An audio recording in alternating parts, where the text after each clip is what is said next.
ইনসাফের সাথে ভাইব। একবার যদি পিছলা খাও আরেকবার দাঁড়াইতে কষ্ট হয়ে যাবে।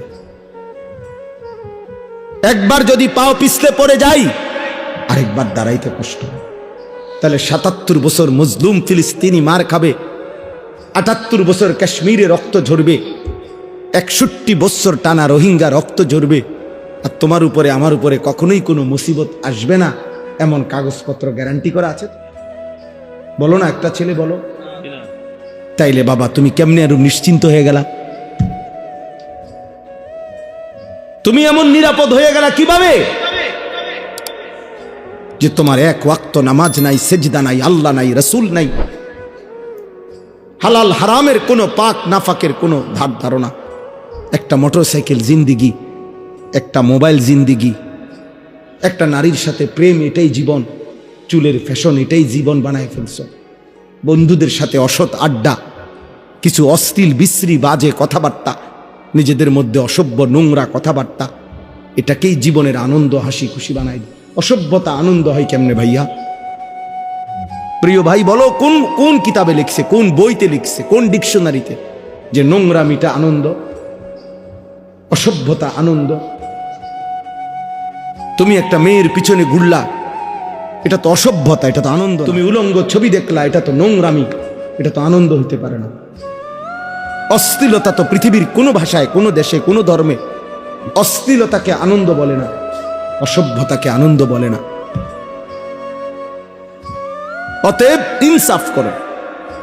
মূলত দিল মরে গেছে যার, আখেরাত ভুলে গেছে যে, ইনসানের কাতার থেকে যে নিজেকে বিচ্ছিন্ন করেছে, জন্তু এবং জানোয়ারের খাতায় যে নিজের নাম লেখাইছে, অসভ্যতার অস্থিরতা, আল্লাহকে ভুলে থাকা একমাত্র তার পক্ষে সম্ভব। এবার আমি কোরআন থেকে বলি, কোরআনুল কারীমের সূরা আরাফের মধ্যে আল্লাহ তাআলা বলেছেন, ওয়াত্তাবাআ হাওয়াহু ফামাসালুহু কামাসালিল কালব। আল্লাহর কসম, কোরআনের আয়াত। আল্লাহ বলছে, মনের ইচ্ছা মতো যে চলে, আমার মনে যা চায় আমি তাই করব। ওয়াত্তাবাআ হাওয়াহু, যে তার নফসের মনের চাহিদার অনুসরণ করে। কিসের আল্লাহ, কিসের রাসূল, কিসের কোরআন? বাদ দে বেটা এডি হুজুরদের এসব কথা, বাদ। যা চাই তাই করব। চুল আমার ইচ্ছা মতো, জামা আমার ইচ্ছা মতো, পোশাক আমার ইচ্ছা মতো, মন চাইলে খাড়াইয়া মুতলাম, মন চাইলে বইয়া মুতলাম, মন চাইলে মানুষের মেয়েরে বিরক্ত করলাম, মন চাইলে সারা রাত উলঙ্গ ছবি দেখলাম, যা ইচ্ছা তাই করলাম। আমার বাবার সম্মান, মার সম্মান, কিচ্ছুর আমার কোনো পরোয়া নাই। আল্লাহর কসম, কোরআনে আল্লাহ বলছে, এমন জীবন যার, তার দৃষ্টান্ত কামাসালিল কালব, কুত্তার মতো, কুত্তার মতো, কুত্তার মতো।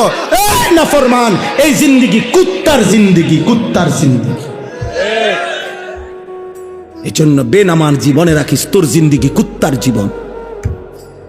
সেজদাবিহীন যুবক, মনে রাখিস তোর জীবন কুত্তার জীবন। সারা রাত উলঙ্গ ছবি দেখো যারা, নারী ছবি, মোবাইলের অস্থির দৃশ্য, তোর জীবন কামাসালিল কুত্তার জীবন বেটা, জানোয়ারের জীবন বেটা। এই একবার সুযোগ পাইছি, একবারই বললাম, আরেকবার আসতে হবে জরুরি না, আরেকবার আসার কোনো প্রয়োজনও নাই। আর যদি না বাঁচি, আরেকবার যদি বলার সুযোগ না পাই, একবারই বললাম। প্রিয় বন্ধু, ফিরে আসো। প্রিয় নওজওয়ান মুসলমানের এই বিপদে তুমি না দাঁড়াইলে কে দাঁড়াবে? আমাদের মালিককে যদি আমরা ডাক না দেই, আমাদের উপরে সাহায্য কেমনে আসবে? আমাদের মনিবের কাছে যদি আমরা কাঁদি না কাঁদি,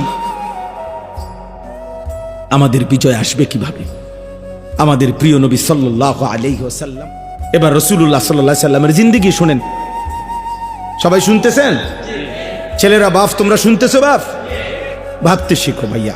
যত ধমকেই দেই, যত শক্ত কথাই বললাম, দোস্ত, আল্লাহর কসম আমি এই বুক চিরে দেখাবো, আমি তোমারে ভালোবাসি।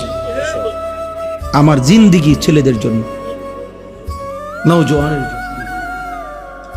এটা আমার সাধনা, এটা আমার মেহনত, এটা আমার ফিকির, ফিকির আমার।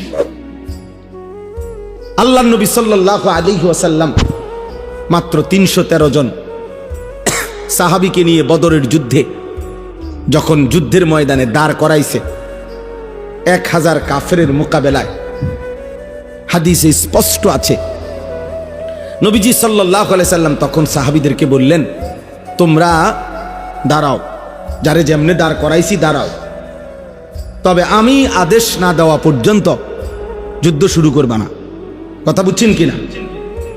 তো এই কথা বলে আল্লাহ নবী সাল্লাল্লাহু আলাইহি সাল্লাম পিছনের দিকে আসছে, একটু পিছনের দিকে আসছে আর কি।